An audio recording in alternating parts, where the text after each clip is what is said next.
திருவள்ளூர் மாவட்டம் பள்ளிப்பட்டு அருகே 25 ஆண்டுகளாக ஒருவர் கட்டுப்பாட்டில் இருந்த அரசுக்கு சொந்தமான இடத்தை கிராம மக்களை ஒன்று கூடி சூறையாடிய வீடியோ வைரல்.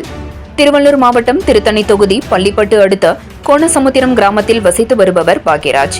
இவர் தனது வீட்டில் அருகில் இருந்த அரசுக்கு சொந்தமான கிராமநத்தம் நிலத்தை சுமார் 25 ஆண்டுகளாக தனது கட்டுப்பாட்டில் வைத்து அங்கு கொய்யாமரம், வாழைமரம், எலுமிச்சை பழமரம், முருங்கை மரம் போன்ற பழவகை செடிகளை வளர்த்து வந்தார்.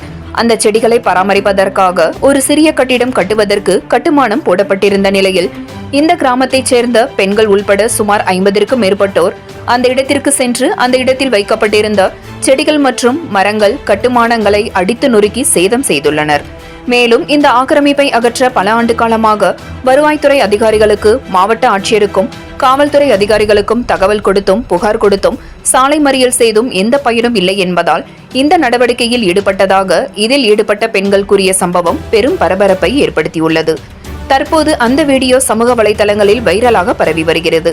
அது மட்டுமின்றி பாக்யராஜ் பொதட்டூர்பேட்டை காவல் நிலையத்தில் புகார் அளித்துள்ளார். மேலும் புகாரின் அடிப்படையில் போலீசார் இடத்தை சூறையாடியவர்கள் மீது உரிய நடவடிக்கை எடுக்க வேண்டும் என்றும் அவர் புகார் மனுவில் தெரிவித்துள்ளார்.